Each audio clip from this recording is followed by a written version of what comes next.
Another one. Hi, I'm Max. Put on your headphones and relax, because you're listening to Timeline Movie Recaps.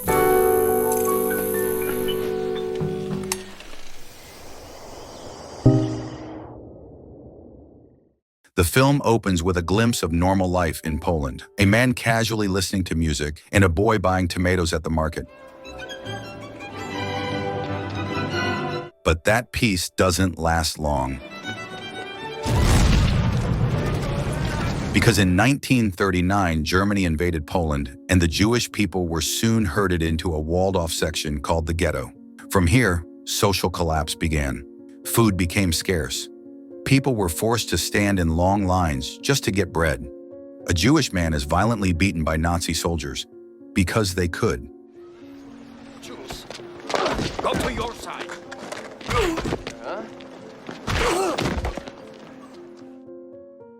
We meet a man named Mordechai washing his face. Suddenly, he's approached by a Jewish policeman. Now, let's be clear. These Jewish cops were still under Nazi command. This particular officer, Kalel, used to be Mordechai's friend. But now, he's nothing short of a traitor. He orders Mordechai to come with him, but Mordechai fights back. Work detail. Let's get moving. Now move! Get out of here. Mordechai has a close friend, Yitzhak. As they walk through the city, they witness 23 young men being dragged away, accused of attacking Nazi forces. Soon after, they meet their other friend, Kazik, who now works as a driver for the Jewish council. Mordechai pleads with him, "Talk to the council. Help us push back against the Nazis." But Kazik's scared of losing his job. Mordechai understands, so he backs off. Then Yitzhak witnesses another group of Jews being forcefully deported. He tries to intervene, and the Nazis beat him senseless. Guess well. Turns out Mordechai runs a local newspaper with a small but solid team. And yes, he has a girlfriend. One night he tells her about his plan to flee to Palestine and live as a farmer, anything to escape this constant fear. She gives him her blessing. Of your dreams. Meanwhile, the Nazis issue a new order. All Jews must now wear armbands to mark their identity. So the community starts hustling, trying to find creative ways to survive. One of them is Tosia. She carefully sneaks into Polish areas to sell goods just to afford bread for her sick father.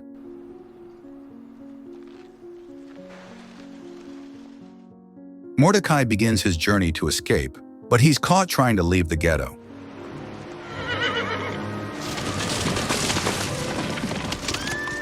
And just like that, he's arrested.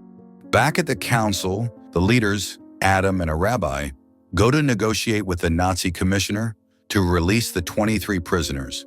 But the Nazis want money, ransom. At the same time, Tosia manages to earn enough to buy bread. But on her way back, What are you hiding there? they arrest her. Better with jam, but She returns home empty-handed, promising her father she'll try again tomorrow. So dangerous. I'm going to keep your favorites. And I'll bring back bread. Kalel, the Jewish officer, was given an order by his superior to collect jewelry. He went to the home of a woman whose son had been taken by the Nazis. Without the slightest bit of compassion, he robbed her of her rings and handed them over to his boss. When Tosia tried to cross into Polish territory to get bread for her father, she was stopped by Kalel. But this time, Kalel told her that he wanted to help. When it comes to pretty girls, this guy sure moves fast. The Jewish council was now in complete confusion. They didn't know how to come up with the ransom money. Out of options, they approached the local mafia. And long story short, they managed to get the money they needed and headed straight to the Nazi commissioner's office. When they arrived, the commissioner was no longer there. They asked the staff where he had gone, saying they were there to pay the ransom for the prisoners. But the female officer told them that the prisoners had already been executed. The council was shocked by the news. He made the announcement, and it was clear he was overwhelmed with grief. The 23 hostages were executed. Then back to Mordechai. Mordechai was now being tortured at the Nazi headquarters. But since he actually knew some self-defense, he managed to escape and return to the ghetto. There, he met with his girlfriend and told her he had changed his mind about becoming a farmer in Palestine. Now he wanted to stay and fight for his people in their own land. Kazik had now quit his job and joined Mordechai's team to fight back against the Nazis. Mordechai saw his friend Yitzhak, who had been badly beaten by the Nazis, so Mordechai handed him a weapon for self-defense. Now, Mordechai and Kazik went to the council to ask for weapons and ammunition so they could fight back against the Nazis. But the council refused, fearing that any act of rebellion would only provoke the Nazis to be even more brutal toward the Jewish people. Even without the council's support, Mordechai and his group kept pushing forward with their plans, even if, for now, it was all just talk. Meanwhile, Tosia finally managed to get some bread for her father, but it was all for nothing. By the time she returned, he had already passed away. Her father was laid to rest. During the funeral, Tosia noticed a child wandering alone. Feeling sympathy, maybe even seeing a part of herself in the child, she decided to take the kid to the orphanage. And it turns out Mordechai was there too. He had placed his younger sibling in the same orphanage to keep them safe. Mordechai had also come to speak to the teacher there, asking him for help arranging another meeting with the council. He still wasn't ready to give up on asking for support. The teacher told him the council would be attending an upcoming performance by the children. So Mordechai planned to approach them there. In another scene, we see Kalel's superior introducing him to his daughter. Kalel notices the jewelry she's wearing, the very same rings he had stolen from that old woman. Meanwhile, Yitzhak had just received devastating news. The Nazis had carried out a mass execution in his mother's village. No one survived. Mordechai and Yitzhak went to the children's performance, hoping to speak to the council again. But the answer was the same. They still refused to help. The Nazis were simply too powerful. If the Jews fought back, they feared it would only make the situation worse. But these two young men weren't willing to wait for death. They chose to fight, to die standing rather than live on their knees. That's your honor, Chairman. A few days later, Mordechai and Kazik attended another performance. But this time, the Nazis barged in and shut it down violently.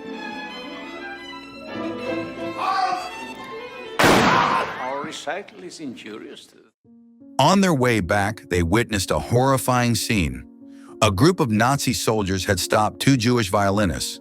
The soldiers ordered the older man to play for them. With a strange kind of eagerness, the old man raised his violin and played. But midway through his performance, it happened.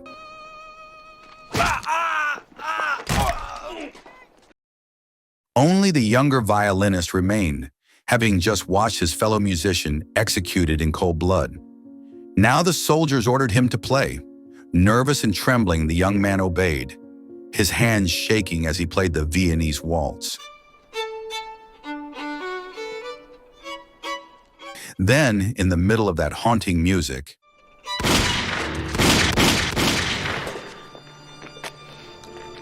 Kazik and Mordechai had seen enough. Fueled by rage, they took out the entire Nazi squad on the spot. After what happened, Yitzhak was furious. He believed Mordechai and Kazik acted recklessly. Their aggressive move could make things worse for everyone. And he was right. After that incident, the Nazis became even more brutal. They destroyed Jewish property and began killing random civilians in the streets. Then came the next Nazi tactic, propaganda. They recruited some Jews and gave them work cards, documents that supposedly protected them from Nazi raids. But behind the scenes, the Nazis ordered them to appear in a film directed by Nazi officers themselves. The purpose? To make it look like the Jews were filthy, worthless parasites, and that the world would be better off without them. Like this. Bigger. We returned to Tosia, who also received one of those Nazi-issued cards. She gave it to her mother, hoping it would keep her safe. The Nazis were full of twisted ideas. Now they planned a massive deportation. They told the Jewish council to sign off on the plan, but when the council saw the details, they refused. The Nazis demanded 6,000 Jews per day.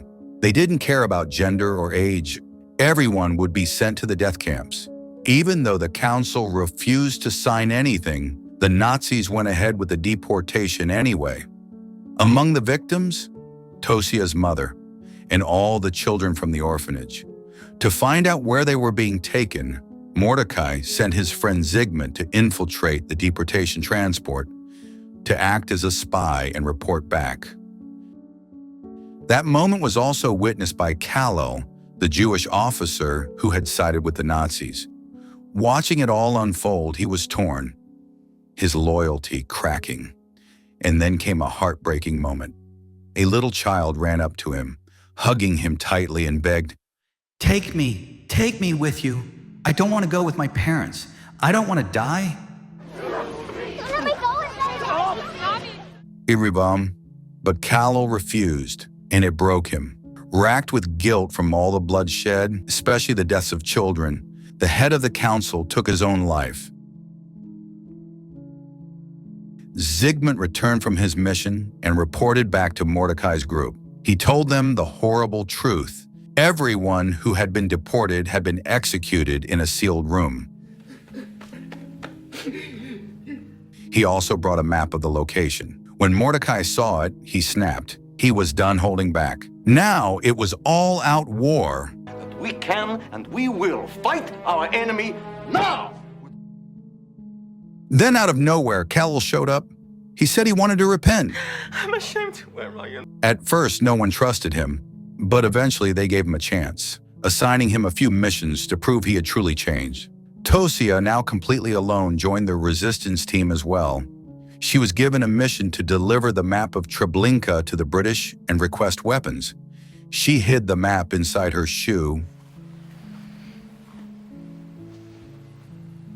The next morning, Tosia began her mission. She joined a group of factory workers heading out together, but along the way, they passed another group, one that had just been stopped by Nazi soldiers. The Nazis stripped several of them, men and women alike. No one was spared. And then, without warning, one of the soldiers fired a shot, killing someone on the spot. From among Tosia's group, her beauty stood out. That alone made one of the soldiers suspicious. Whether out of genuine concern or just twisted curiosity, it didn't matter. Tosia was taken to the Nazi outpost. The officer in charge, who clearly had a screw loose, immediately ordered her to remove her coat. But he wasn't done.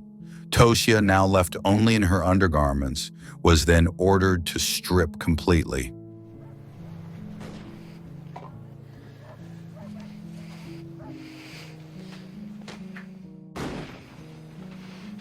The commander stood there, mouth hanging open like an idiot, staring at her, slowly approaching.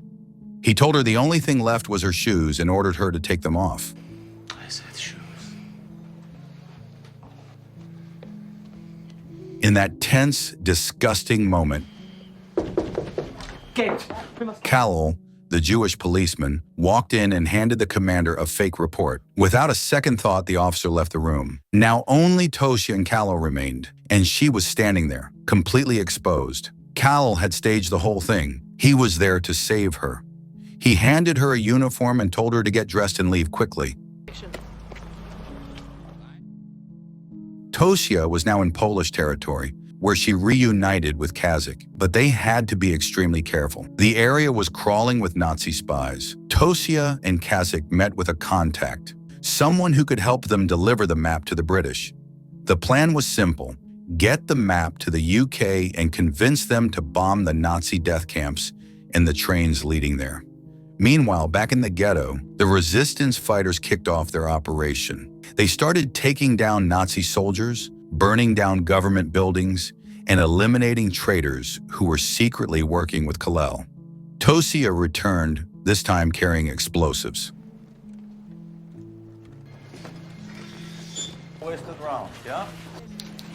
The group was celebrating Kalel's official induction as one of them. They trained hard, preparing for the real battle against the Nazis, who were still much stronger.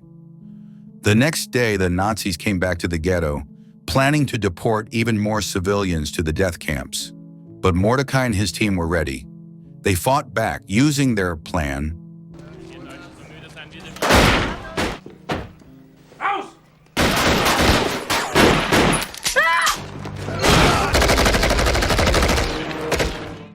and wiped out the Nazi squad assigned to that area. It was their first real victory, and they celebrated it. End of part 1.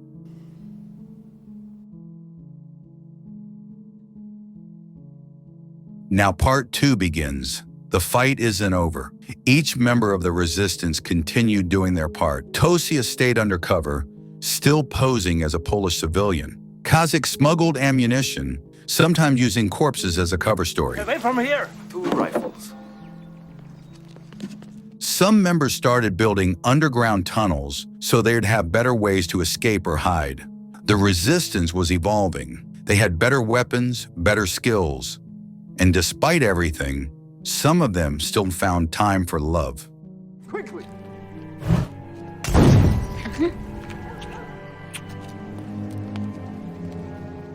But then came a loss. Tosia's boyfriend, Ari, got captured.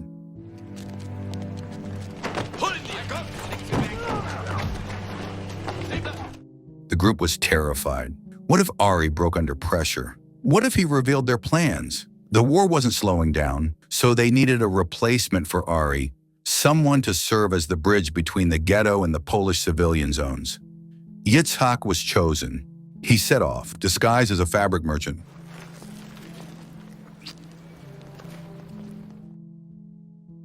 Meanwhile, Kalel and Kazik arranged Ari's release, paying off the Nazis with ransom money. Ari returned to the ghetto. Mordechai told him to rest so he could fight again when the time came. The scene shifts. We see a high-ranking Nazi officer, a major general, inviting the propaganda film producer to dinner. He tells him that he's now taking charge of the Jews in the ghetto. And sure enough, the very next morning, hundreds of Nazi soldiers gather at the ghetto border under the command of this new general. Mordechai and his team prepare for war.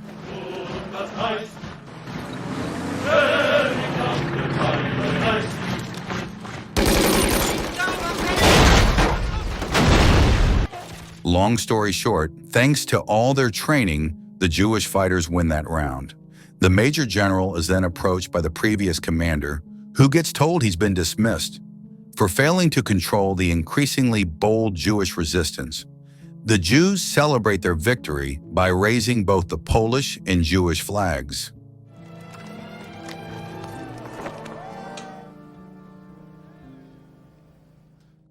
But the celebration doesn't last long. The very next morning, the major general returns, this time bringing a desk and a chair.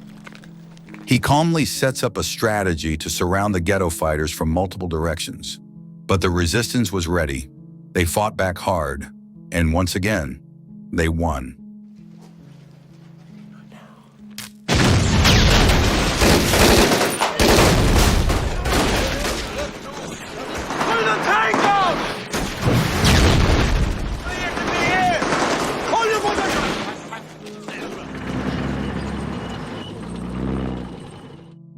Mordechai wrote a letter to Yitzhak telling him they'd moved on from pistols to using bombs in combat. He asked Yitzhak to send more ammunition because lately they'd been fighting nonstop.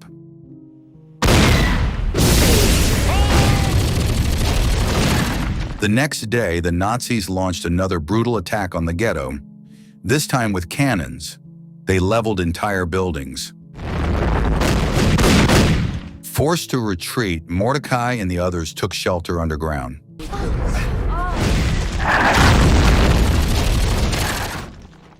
The major general even received praise from his superiors. They were impressed by the destruction he had inflicted. But the day after that, another Nazi assault hit them even harder. The number of casualties skyrocketed. Ammo deliveries from the Polish side were intercepted. Their underground paths were sealed. Tosia had no choice but to deliver the supplies herself, disguised once again. On the way, she was ambushed by suspicious men. She narrowly escaped and took refuge in a church service.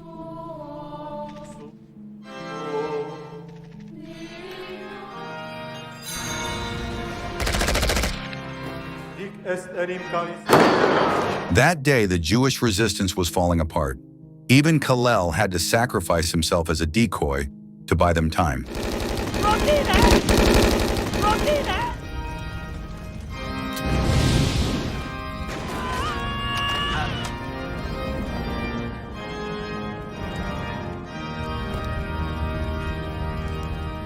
They were completely cornered, no proper weapons, nowhere to hide except the basement, but they refused to give up. They held on. Eventually, Tosia made it back to the ghetto. Kazik helped her sneak into the basement where everyone was hiding. The next day, the Nazis tried a new tactic. They brought out a child who cried out for his mother. Mommy! One of the women in hiding broke down. She tried to go out and help, but it was a trap. The Nazis were using the child to locate their hideout. So Mordechai made a split-second decision. He grabbed a weapon, went out, and opened fire.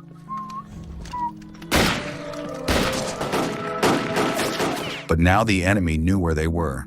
Their safe spot was no longer safe. Elsewhere, Yitzhak was caught smuggling weapons and brought in to face Polish authorities. He begged them to help the Jewish fighters, but they refused. They didn't want to get involved, so that path was closed. Back in the ghetto, Mordechai and his team discovered a hidden bunker, owned by the mafia we saw earlier in the story. Turns out the mafia guys were hiding down there too. Now the resistance fighters were sharing the bunker with regular civilians. At least they had food and supplies for the time being, but they knew it wouldn't last. Eventually they'd be discovered. So Mordechai sent Kazik to find Yitzhak and work on an alternate escape plan while the rest of them split up. Some focused on finding a new exit, others prepared for guerrilla attacks. Kazik eventually reached Yitzhak's place, wearing a fake Nazi uniform to get through. But their strategy had already been compromised. The next day, the Nazis struck again, this time throwing grenades into the sewers and underground tunnels. Kazik planned to return to the ghetto to deliver the new escape route, while Yitzhak and his girlfriend stayed back to prepare the extraction point. Back in the ghetto, Nazi troops began sealing every exit. They planned to flood the hiding spots with poison gas. With no other option, Ari and Tosia broke through a wall, desperately searching for another way out. Kazik hadn't arrived in time. Soon the gas spread through the tunnels, killing dozens. Mordechai and Ari were among the dead. Only Tosia and a handful of civilians made it out alive. Kazik finally arrived back in the ghetto and found it completely destroyed, collapsed, silent. He lay down among the ruins, convinced he was the last Jew left alive in the ghetto. But then, Tosia appeared. She walked toward him. Now it was just the two of them, the only ones left.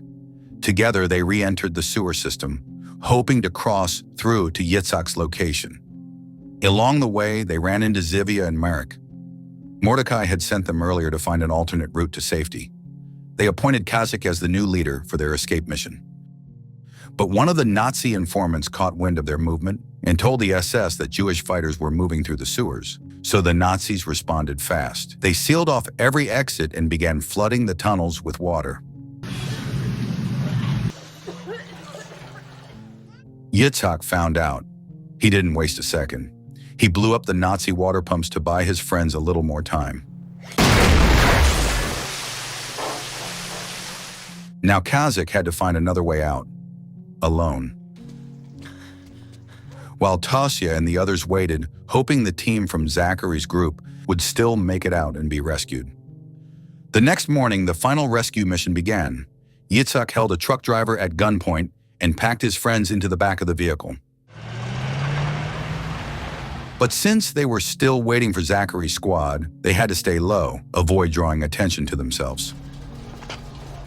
Are there many more? That's it. 20 more. In the end, they had no choice. To save the ones they had to leave Zachary's group behind. Everyone on this land.